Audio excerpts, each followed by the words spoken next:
Hello, everybody. Welcome to our Soulcast Media live event. It is so fantastic seeing everybody here. I was commenting behind the scenes, as you can see in the chat function. And honestly, I'm just so thrilled. I've been looking forward to this event for quite a while now. It was actually something that was planned months ago. And I'm really excited to invite my guest up shortly. But before we do, I just want to do a quick intro just to let you know that we're here live and we're going to be talking about all things the power of quiet people at work. Now, one of the reasons why I was so thrilled to do this topic is because I very much resonate with being that quiet and introverted person at work. I know a lot of times people are like, how is that possible if you're always doing these lives? And for me, we specialize in communications, but I think that's what makes what I do so interesting is because I've in some ways like figured out, well, you can actually really be successful, succeed in your career, advocate for yourself, regardless if you're quiet or loud, introverted or extroverted. I think a lot of times it's just finding and figuring out how to use your voice strategically at work.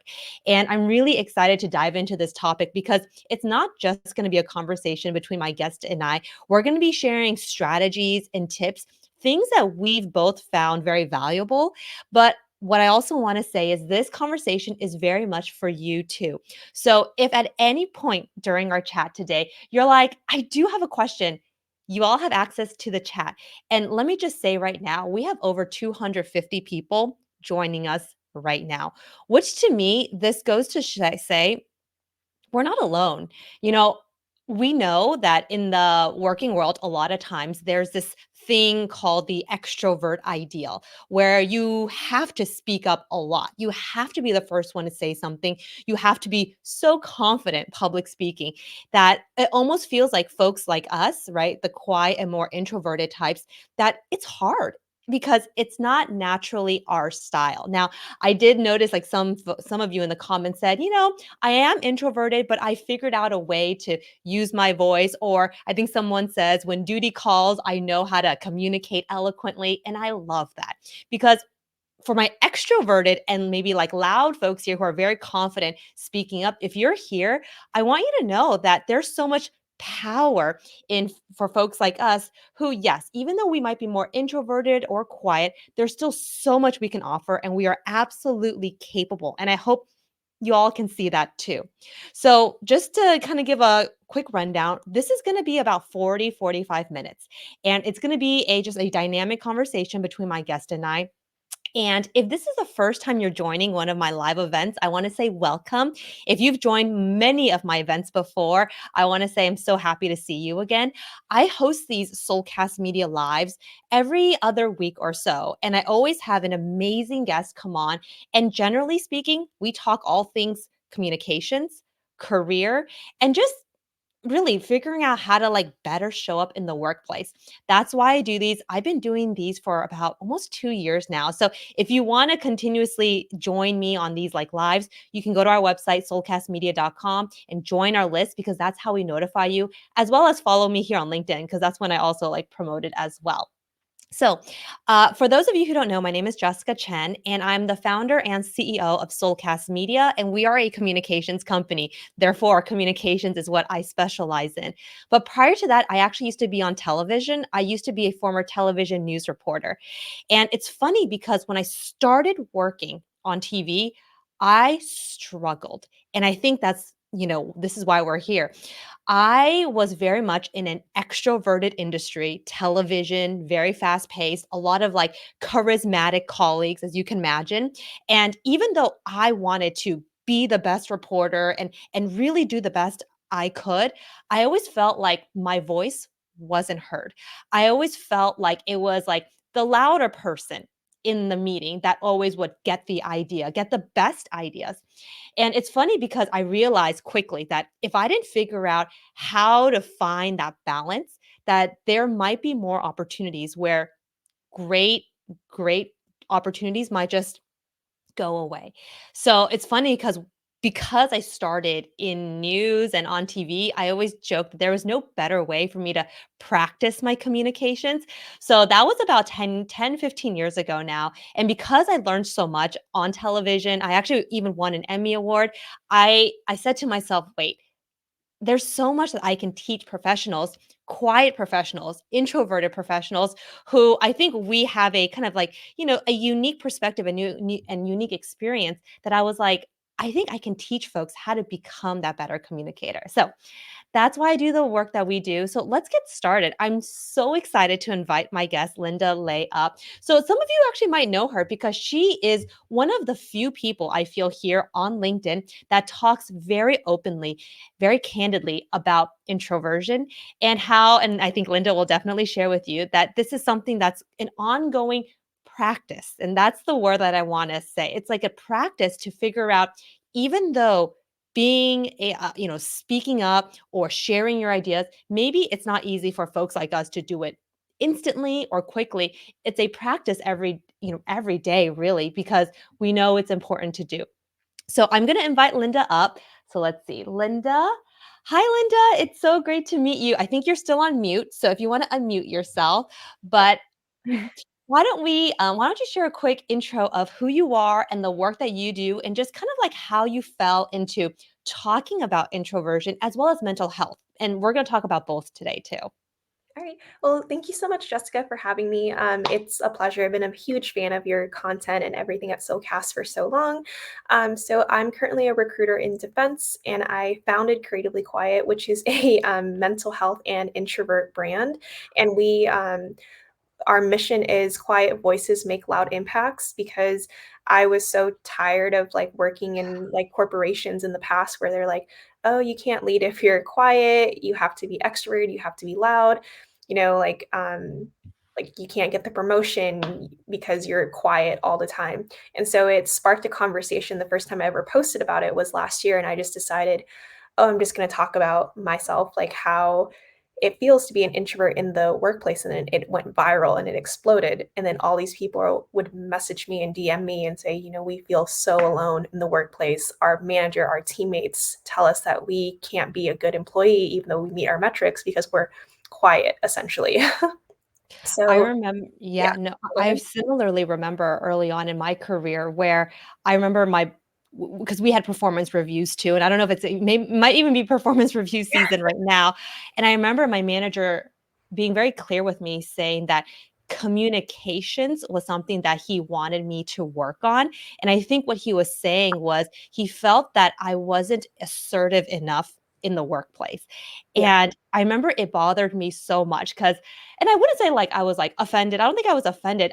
It was more like, of course I understand. Like I know, like, I'm living this every single day. And it's like, it made me a bit sad too, because it wasn't that like I didn't want to like share my thought. It wasn't that like I didn't want to, speak up, or it was just like I almost felt like he misunderstood that because I wasn't the first one to always say, it meant that like I didn't care. But I very much cared. And I felt like him.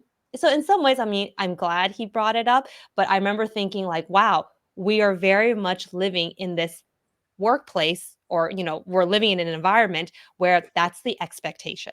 And for people who don't do that, it's like then it's a performance review thing where they have to put it on your record like, oh, Jessica needs to work on being more assertive. Linda, have you experienced like anything like that before? oh, yes, multiple times at former companies. I remember I have a sensory issue. I get really triggered by noise, and that's because I have like some trauma surrounding loud environments growing up. And for me, I thought like going to work was just, hey, as long as I get my work done, that's okay.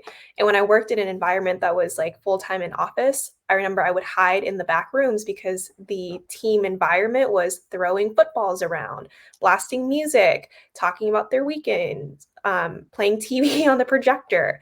And I couldn't focus because there's 30 people talking at the same time. And as a recruiter, I'm on calls all day long.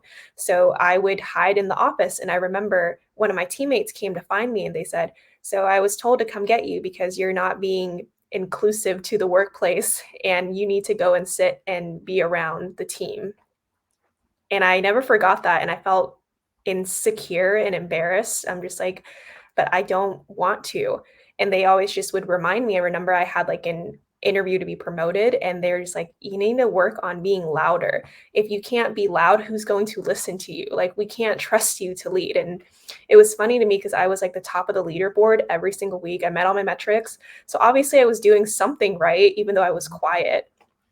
And they would always get upset. They're just like, you don't speak in meetings, you don't contribute. And I'm like, I have a lot to say. It's just really hard to say when there's a loud person talking over you every single time.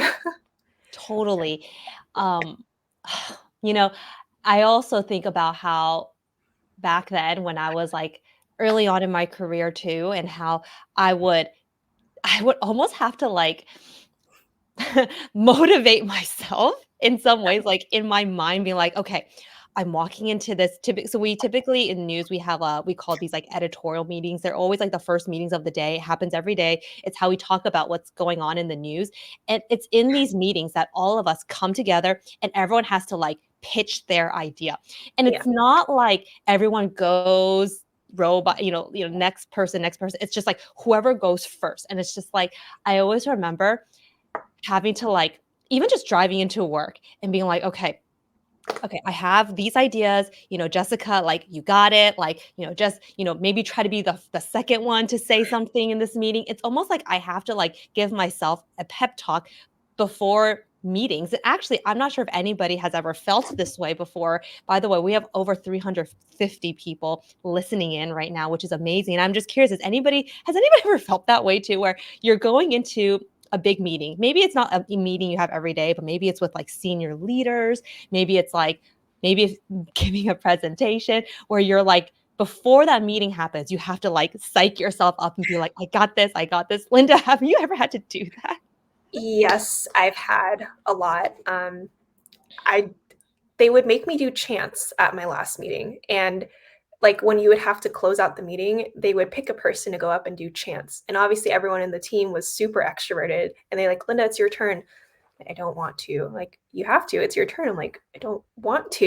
you know, I just hated it. Like, it made me, like, it gave me anxiety. Like, you have to get out of your comfort zone. I'm like, there's no comfort zone here. This is just who I am as a person. I don't want to do that. Or they would say you have to like dance in front of the team to like when you hit a certain metric. And I'm just like, this is not an introvert's world. It's like an extrovert or like a loud leadership that we're forced to confine to. And it really hurt me. It really affected the way I work because I would get like anxiety. It's just like every time I stepped into the office, I'm just like, "Ugh, I don't want to be loud today. I just want to be myself." Is that not allowed anymore? Mm. What I love about us, you and I coming together, Linda, and just having this space to talk about it, which I'm just so astounded by how many folks are here and just tuning in right now, is because we get to have this space and have this conversation. And I know, many of us are, we're busy. We all have jobs or we're looking for a job. So, I mean, Linda and I appreciate you all so much for carving out the time to join us.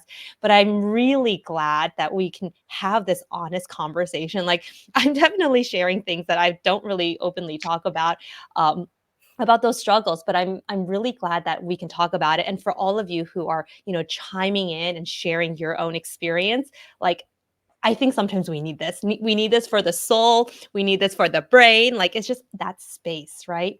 So I think one of the things I do want to talk about too is we all know that, I mean, Lynn and I are talking about it very openly. Like, this is something that we very much struggled with, just like living in this extrovert ideal world. And I think many of you here, you feel that way too. But let's talk about, Linda, let's talk about like ways we've kind of like been able to work around it. And, maybe working around it is the right word. I'm not sure, but just like, how have we like dealt with it? So I want to ask you first, Linda, because I know this is something that you think about a lot, but like, how do people talk to their manager about maybe being introverted? How do we, better engage in meetings if we know we are struggling with it? So, do you have any tips there, Linda? I do.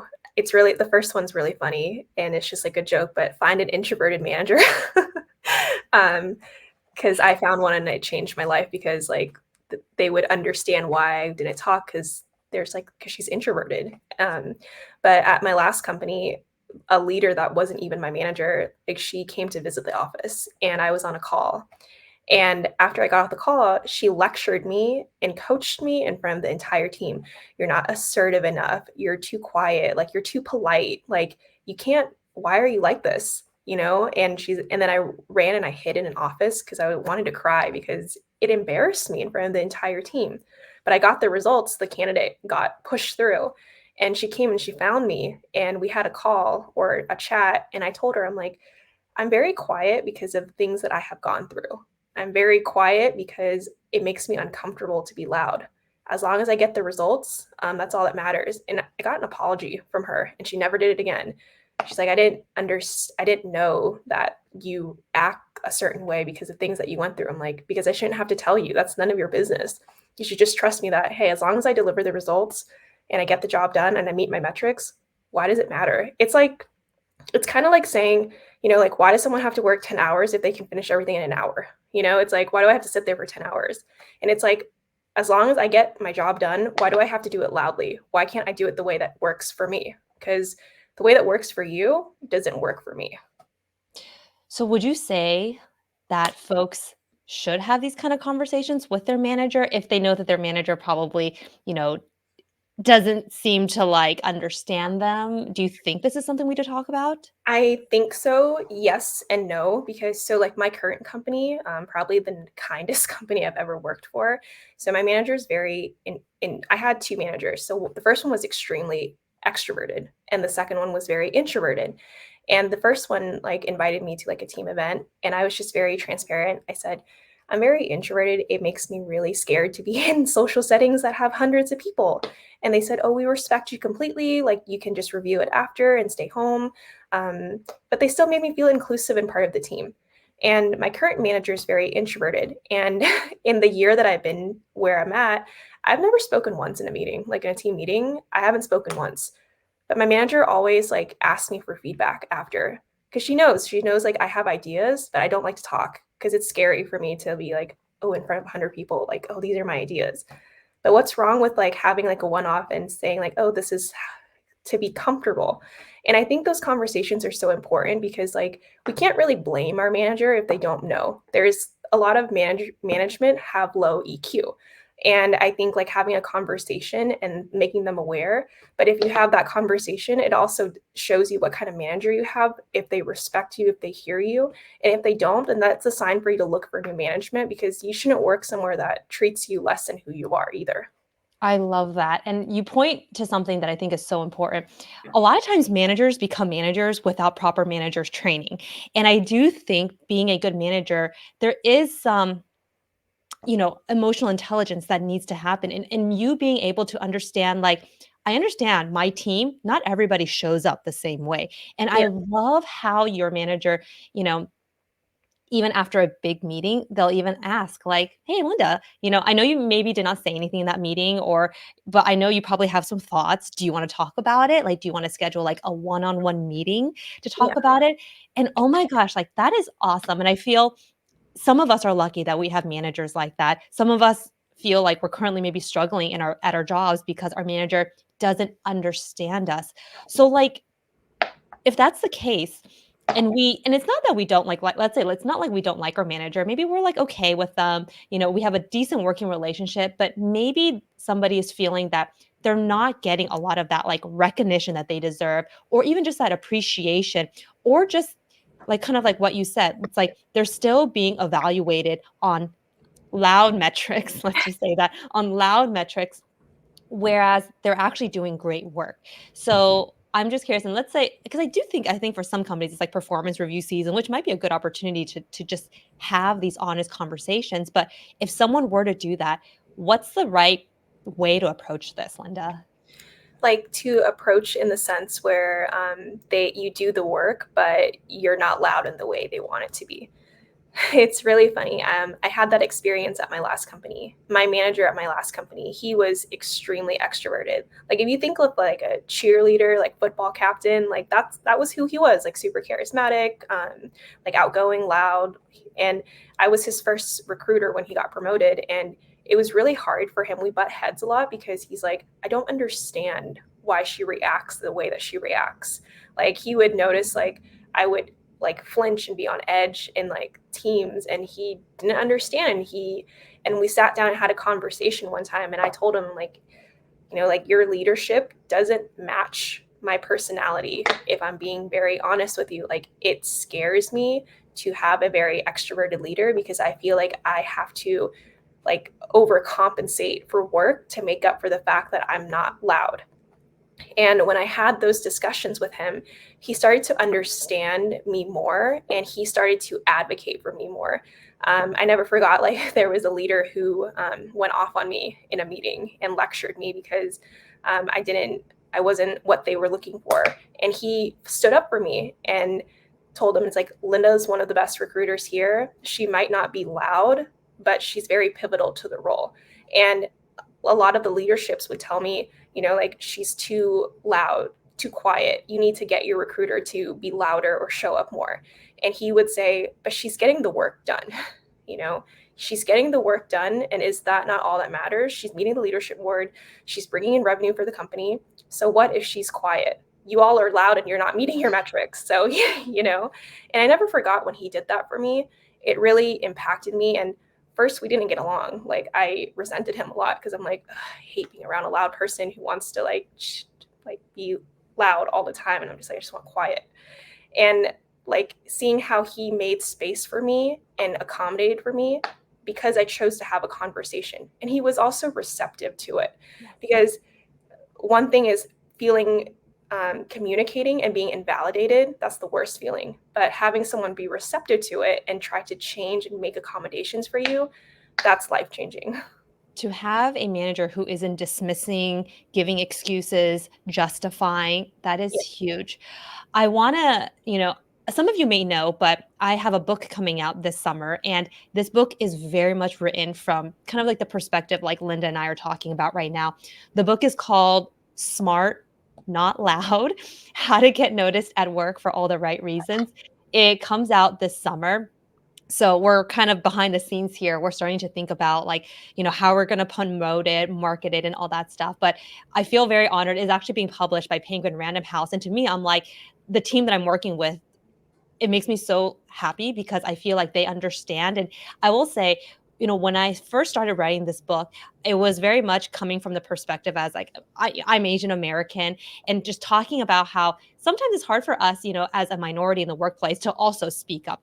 But then as I was writing this book, I started to realize that I wanted to talk about these two things. The two things is quiet culture traits and loud culture traits. And I'm going to just share with everybody like what this is, because this is really the thesis and the core of the book. But, for many of us, including myself and Linda, you can let me know if you resonate with this, because I think you and I have talked about this. But for me, I was raised understanding quiet culture traits. Quiet culture traits are things like we have to be humble, we have to be modest. We shouldn't really talk about ourselves or seek the spotlight. We should try to avoid confrontation, and we should just put our head down and do the work. And I was raised in a family, a very traditional and conservative family, that these were the principles that I was taught. And it was in many ways how I imagined I should show up in the workplace. But when I started working, which was in news many years ago, it was like as if I experienced a culture shock, because I was now working in a loud culture world. Whereas, a lot of what we're talking about today, where you got to speak up. You got to advocate for yourself. You have to be almost like the first one to speak up. And you should be able to comfortably talk about yourself and your accomplishments. And when I saw this juxtaposition, I honestly felt so stuck. And that's kind of what I was talking about. I was like, I was raised, understanding these traits, but now it's like as if the expectation of how to work is completely different, And when I say I was raised this way, I mean, in many ways, it was like my home environment. It was like my parents. They're immigrants too. So I think like in many ways, they had this mentality for survival. As like people coming into this country, they embody these traits. And so of course they taught me, their child, these things too. But I consider myself Asian, but I also consider myself American, right? And working in an American culture, it's very much this loud culture.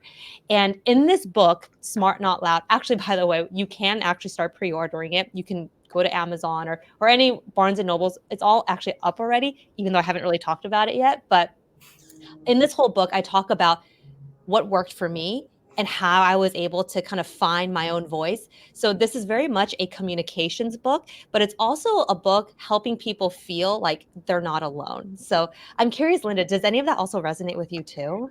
Yeah, most definitely. So I write about this on LinkedIn a lot.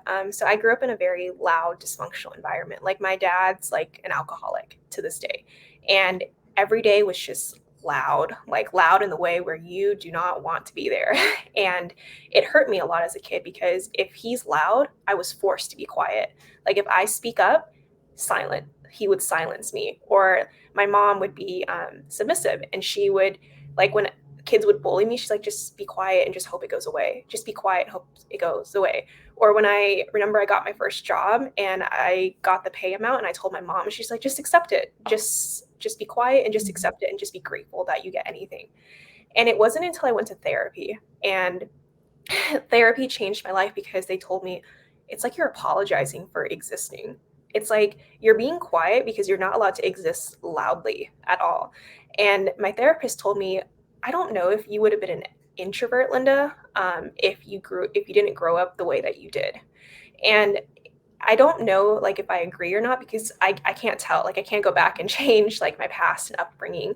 But I know like the way that I was raised definitely contributed to the way that I am now because I was forced to be quiet. And I think I just adapted that because I was so used to it that it's hard to break out of it.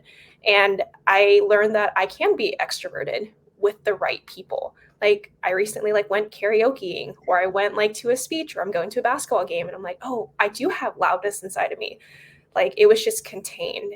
And I realized I'm trying to learn to be quiet and be loud, but in my own way, if that makes sense.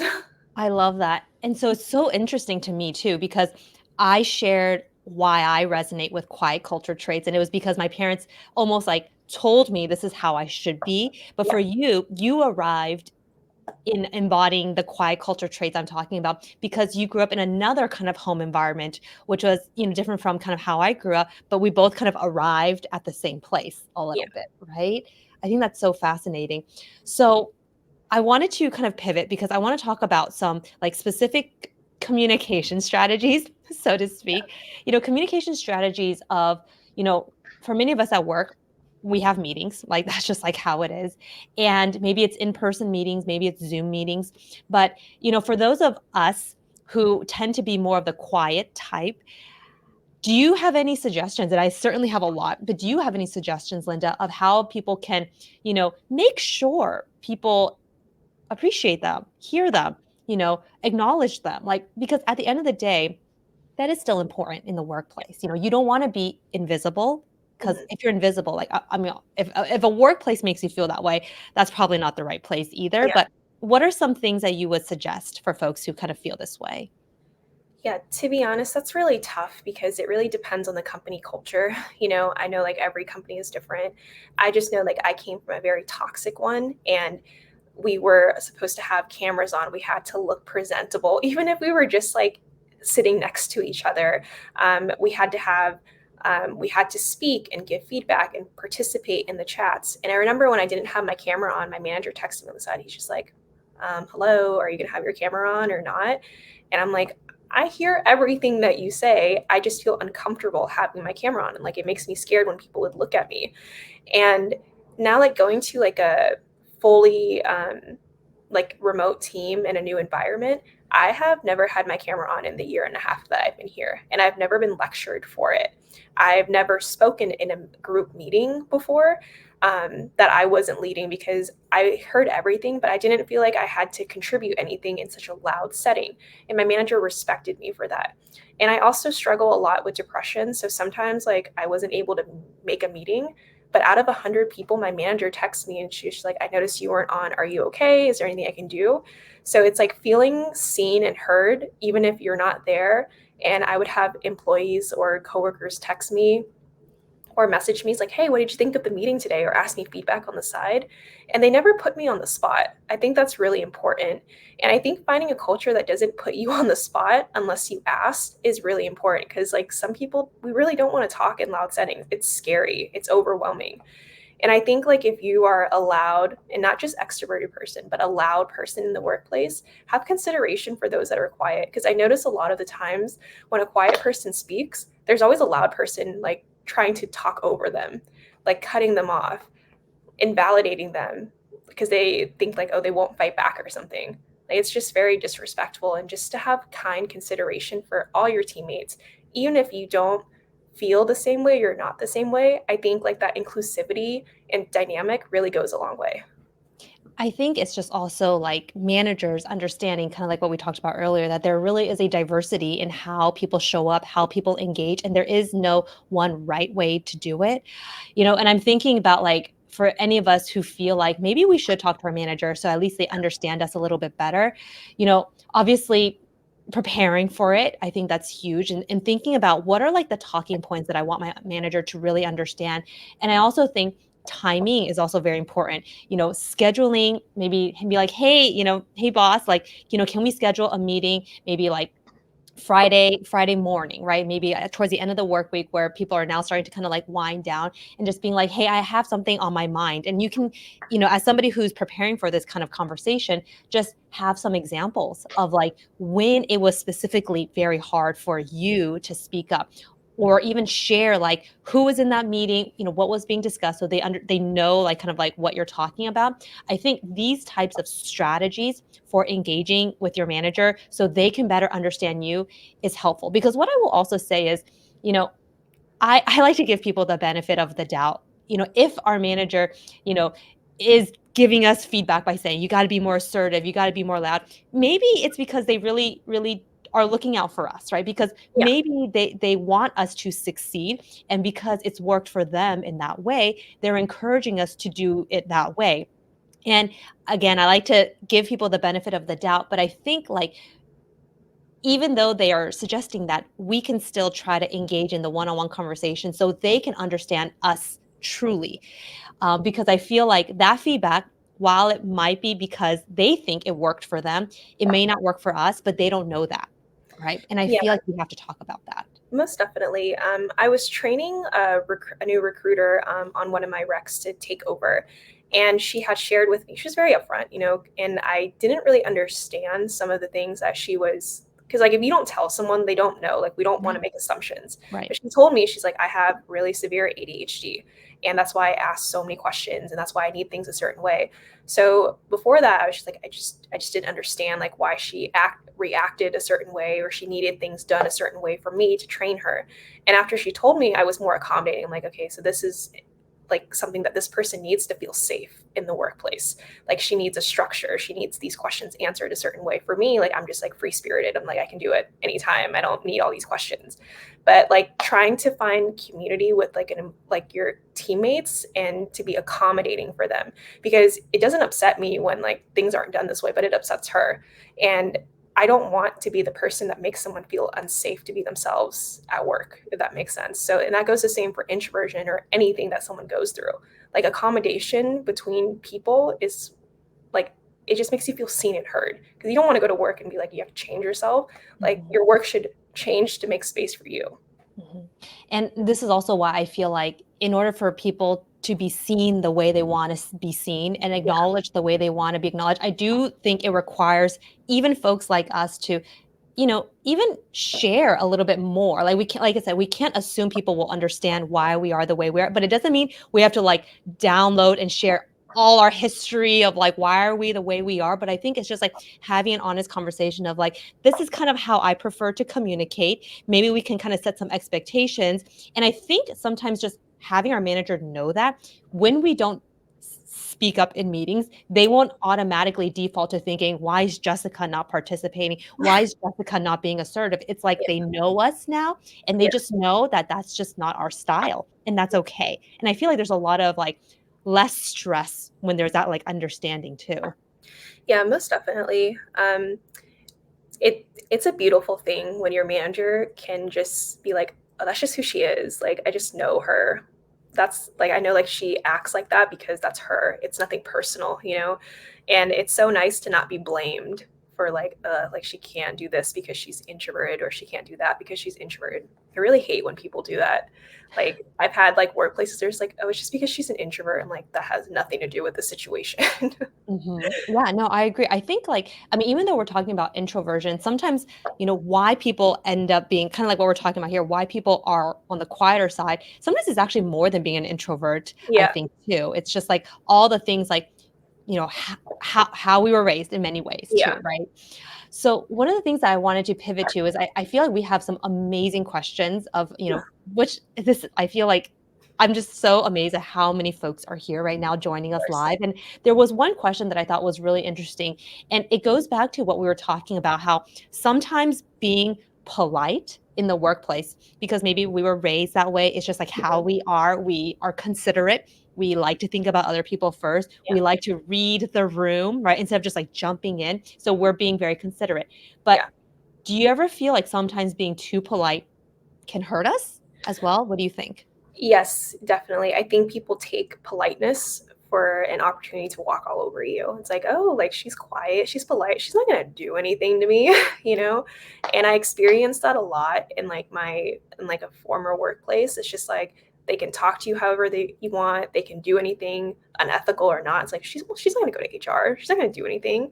She's too scared of herself to even speak. It's like stuff like that, you know? And when I joined my current company, I've always been treated with respect here, but there's always just that like one person or something, and like they won't change unless you say anything. And I didn't have like, I remember like a hiring manager. I remember I had one and he just wouldn't respond to me. And I was getting like frustrated.